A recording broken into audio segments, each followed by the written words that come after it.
Welcome everybody. My name's Sue Gascoyne and I'm here to talk to you about seeing things differently and how we can understand special educational needs by drawing upon neuroscience with a particular focus on sensory play and the importance of the senses. I've got a few sensory-rich resources which, if you can, feel free to keep passing them round so everyone can have a chance to de-stress and calm and relax. Okay. So just to sort of like say who we are and what our vision is, our vision is all about raising awareness of the importance of the senses, of sensory stimulation, of sensory play, and of a sensory education. And we do that through research. We do that through training and educational consultancy. We do that through our books and publications. And these are some of my books that all have a focus on object play and sensory play. We also do that through resources and membership schemes to enable people to access information. So we promote sensory play and object play with treasure baskets and collections of objects. And we nurture the talents of adults with learning difficulties and physical disabilities. So these are some of the gorgeous adults that make some of the resources that go into our products. And if you want to see more photos, then they're on stand A6A. So, neurotypically developed children are hardwired for sensory-rich play. How many of you here have had experiences like this from your childhood, who have memories of doing these sorts of things? Yeah, a few? I think it's on the decline, but you know, this is what hopefully many of us had the chance to do, and these are the sorts of things we want to be able to offer children. Not always so easy if that child's tactile defensive and can't handle touching these different resources. But the outside environment can be a wonderfully therapeutic, calming environment for children to access. So these are our senses. So we'll be familiar with the senses on this side. These are our external senses, the ones we learn about at school, the ones we all know about. It's the senses on this side, our internal senses, that I expect some of you are familiar with: proprioceptive, vestibular, etc. But they are some of the keyest senses that we have for achieving the milestones of everyday life. So we're just going to take a little bit of a quick tour of the senses to bring us all up to speed with just what they do and what makes them so special. Okay, so starting with sight. This is our probably most significant sense because it's one that we are bombarded with on a daily basis. It's not possible to go anywhere without sensory stimulation to our sense of sight. In fact, 80% of a child's stimulation in the environment is actually visual, which is possibly why children who are blind display lots of symptoms similar to autistic spectrum disorders because of the extensive amount of sensory feedback that they are not getting from the environment. So vision comes from the eyes, the optic nerves, and then also the visual cortex part of the brain. I think it's amazing that Mother Nature has it so sussed that from birth, the optimum distance for feeding a baby is the distance at which we have eye contact. That's where children can focus from birth. Their eyes are primed to focus at that maximum distance for bonding. I don't believe that's an accident. Now, you might have seen resources that are black and white and an emphasis on being told, oh, you've got to have black and white resources for babies. Actually, at 8 to 9 weeks old, babies can already discriminate between different shades of grey. So actually, the best environment for a baby is everyday environment. It's a bit of, you know, muted shades and highlights. At 3 to 4 months of age, we get various things happen. We get the vision, we get the eye movements, and the hand-eye coordination coming together, which is why children will be then reaching for objects. So, if you have a problem a sort of a sight issue, you can imagine being oversensitive to light, unable to achieve binocular vision, so you've got information coming to both eyes. How would they make your daily life difficult?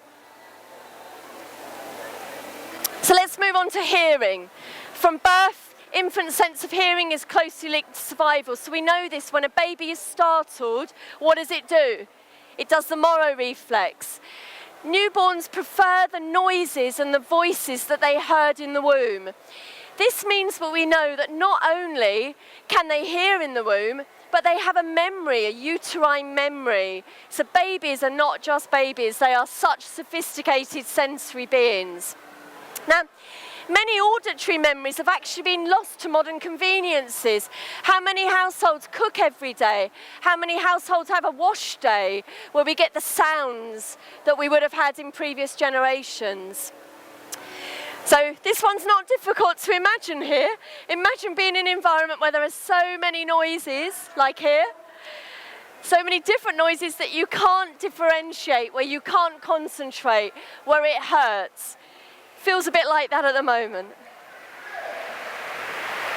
Touch. There are 5 types of receptors located within the skin, and they detect these different areas: pressure, heat, cold, pain, and light touch. Is the sound still all right for everyone? Yeah? Okay. Touch receptors are concentrated in the mouth, the lips, and the hands. Now, anyone who works with the youngest of children, or anybody that has a child that constantly wants to mouth objects, will have discovered that, because that's what they're doing. They're problem solving constantly. Even 29-day-old babies can take information from sucking something in their mouth and relate it to an object they can see. If I divided the group here into 2 lots of 29-day-old babies, for example, and this side, you're given a teat to suck. You don't see the shape of your teat, and it's a normal smooth-shaped teat, yeah? And you suck that teat. This side, I'm going to give you a teat that's got nodules on it, it's got bumps on it. Okay, I'm now going to bring out a model, a large-scale model of each of those 2 teats. All of the babies on this side are going to fixate on the smooth-shaped teat, and all the babies on this side are going to stare at the noduled teat. At 29 days old, babies can make the links between something they can feel in their mouths and not see, and something they can see and not touch. It's incredibly profound. So imagine struggling to listen to a story because you're constantly irritated by your clothes, or not liking the texture of food, or needing very firm touch and pressure. I expect some of your children and the people you work with, experience these types of things. So touch is really, really important, and I wanted to see what happens in children's brains as they interact with collections of objects. So I think there is a basket that's got some objects. Feel free, if you've looked at it and you want to pass it on, that's brilliant. And this is sort of an aerial view of a child's brain. It's a 5-year-old child in a primary school. And that's the nose at the front and the ears at the side. And basically, the red coloration at the sides and at the front signifies excitement.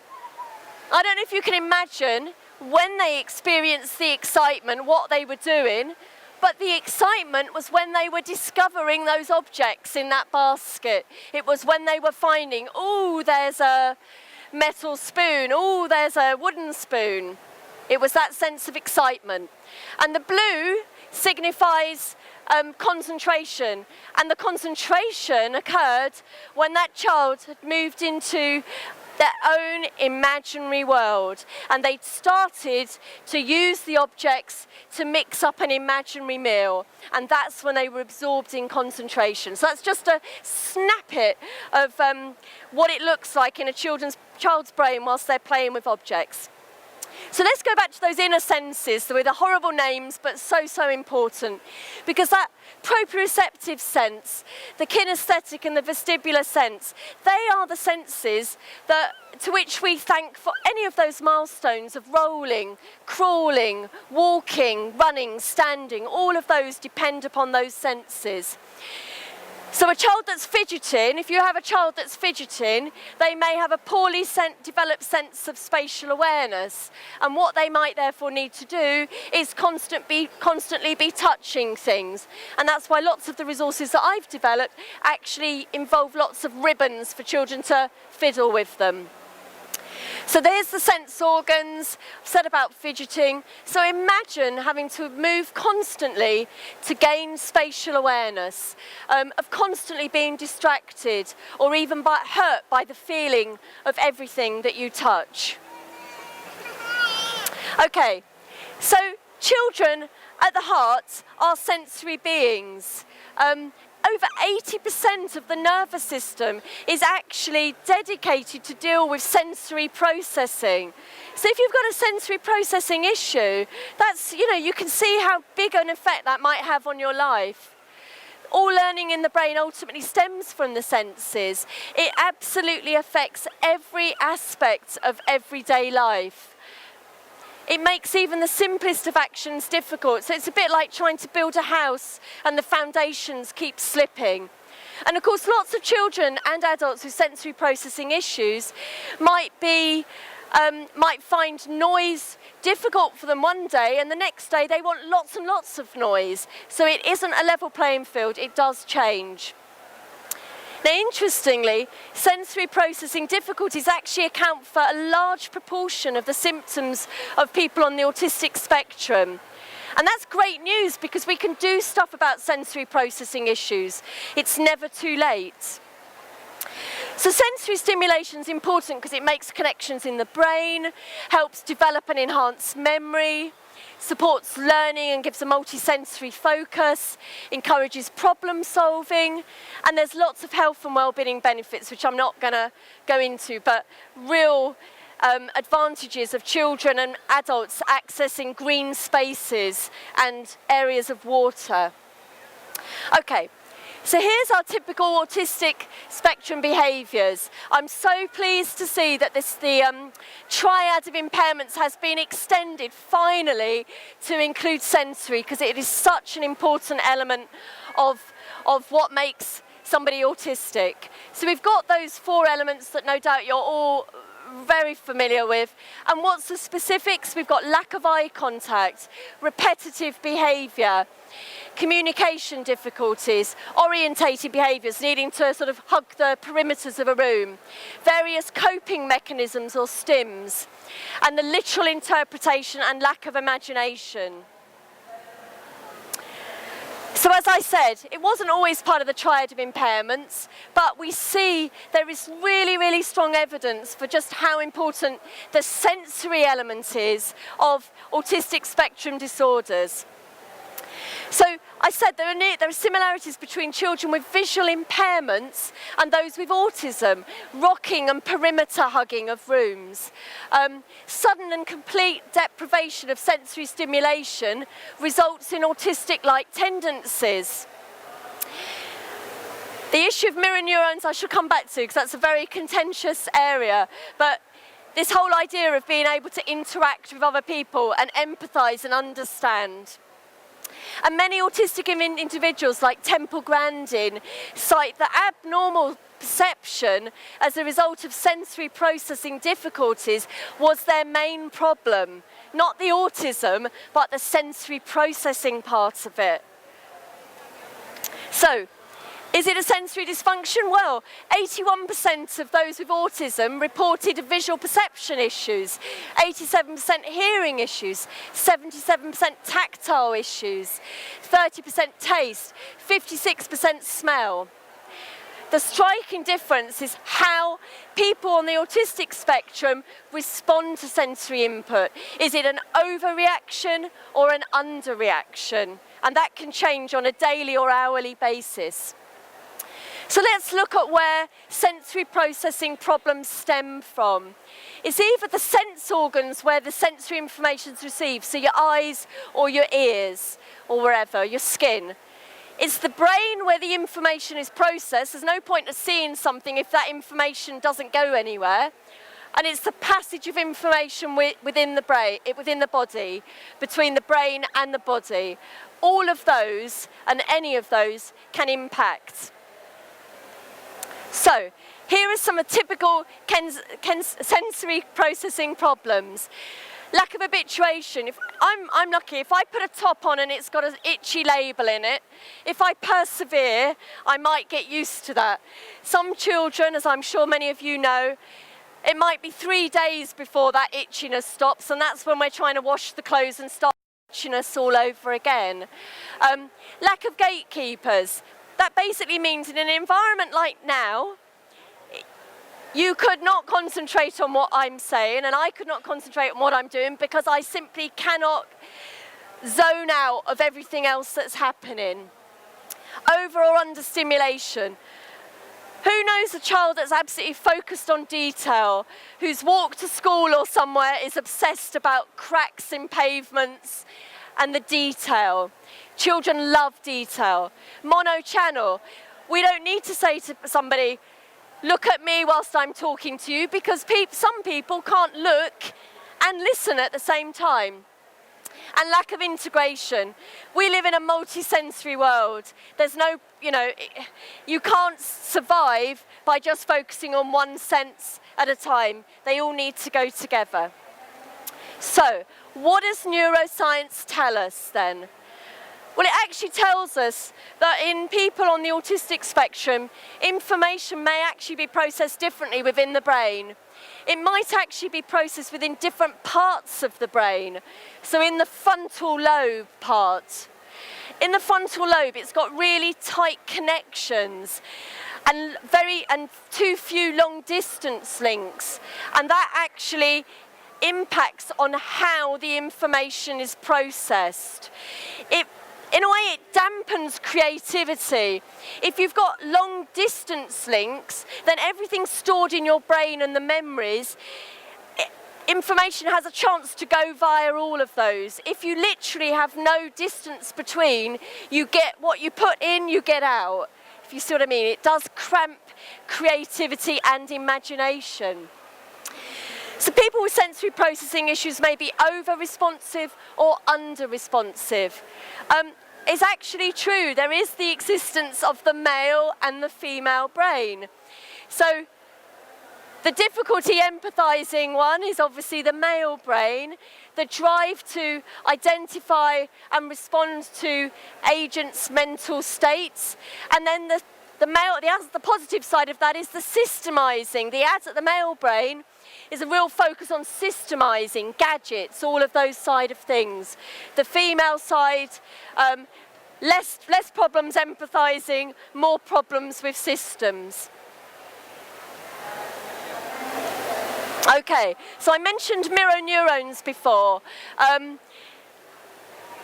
There was a debate a few years ago saying actually that people on the autistic spectrum don't have mirror neurons. Well, actually we know that's not the case.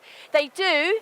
There's a question mark about whether they're changed or whether they're weaker than in neurotypical people or whether they're simply delayed. In fact, recent research has shown that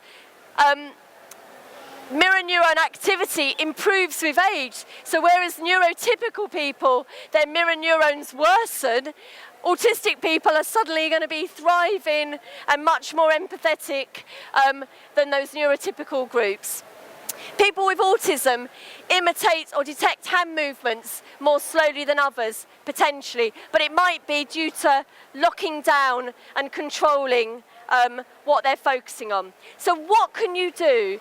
You can offer children a sensory diet of sensory main meals, so that's your ball pool, sensory rooms, swimming, and sensory snacks. So some of those types of resources that I was passing around that children can do in situ to keep them in a just right state. Provide safe, quiet spaces, not like this, to retreat from sensory bombardment. You can observe and understand children's triggers and their stims, provide opportunities for sensory stimulation, to increase concentration and focus, and you can use resources like these for diagnostic purposes.